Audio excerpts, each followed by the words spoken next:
Monday, January 7, on the Lord's Day. Question. Read Revelation chapter 1 verse 10 along with Exodus 31:13 and Isaiah 58 verse 13 and Matthew 12 verse 8. According to these texts, what day is clearly specified in the Bible as the Lord's? How meaningful must this day have been for John in the midst of his hardships?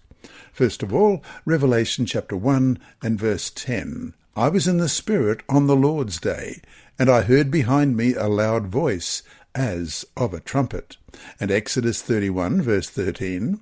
Speak also to the children of Israel, saying, Surely my Sabbaths you shall keep, for it is a sign between me and you throughout your generations, that you may know that I am the Lord who sanctifies you. And Isaiah 58:13, If you turn away your foot from the Sabbath, from doing your pleasure on my holy day, and call the Sabbath a delight, the holy day of the Lord honourable, and shall honour him, not doing your own ways, nor finding your own pleasure, nor speaking your own words. And Matthew chapter 12 verse 8. For the Son of Man is Lord even of the Sabbath. According to these texts, what day is clearly specified in the Bible as the Lord's? How meaningful must this day have been for John in the midst of his hardships? From the Acts of the Apostles, page 581, we read, It was on the Sabbath that the Lord of glory appeared to the exiled apostle. The Sabbath was as sacredly observed by John on Patmos as when he was preaching to the people in the towns and cities of Judea. He claimed as his own the precious promises that had been given regarding that day. End of quote. Revelation 1 verse 10 clearly suggests that the Apostle Paul received the vision on the seventh-day Sabbath. Although looking with anticipation toward future events, even to the second coming of Christ, which is called the Day of the Lord, John was talking about the time at which he himself had the vision of these future events, and that was on the Sabbath, the Lord's Day.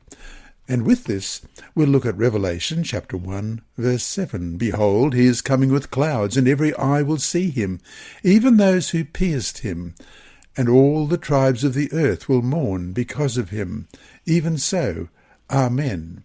And Isaiah chapter 13, verses 6 to 13. And that reads, Wail, for the day of the Lord is at hand. It will come as destruction from the Almighty. Therefore all hands will be limp, every man's heart will melt, and they will be afraid. Pangs and sorrows will take hold of them. They will be in pain as a woman in childbirth. They will be amazed at one another. Their faces will be like flames. Behold, the day of the Lord comes, cruel with both wrath and fierce anger, to lay the land desolate. And he will destroy its sinners from it. For the stars of heaven and their constellations will not give their light. The sun will be darkened in its going forth, and the moon will not cause its light to shine. I will punish the world for its evil, and the wicked for their iniquity. I will halt the arrogance of the proud, and will lay low the haughtiness of the terrible. I will make a mortal more rare than fine gold, a man more than the golden wedge of Ophir.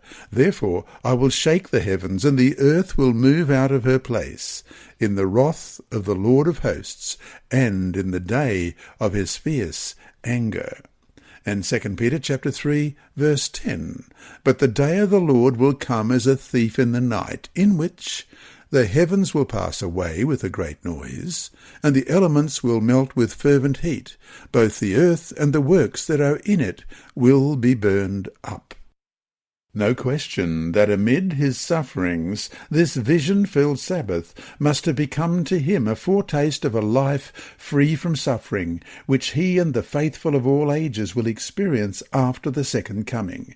Indeed, in Jewish thinking, the Sabbath is deemed as a foretaste of the Olam Haba, the world to come.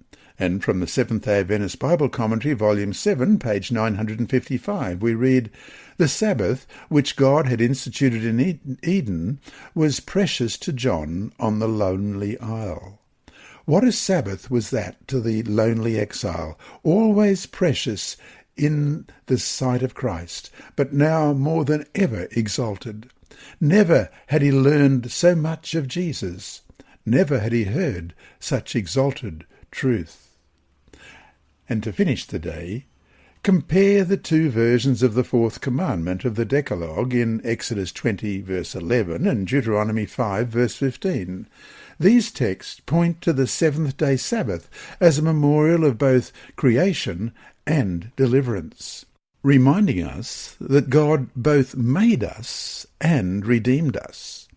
How can we each Sabbath resolve to keep before ourselves the reality of God both as our Creator and as our Redeemer?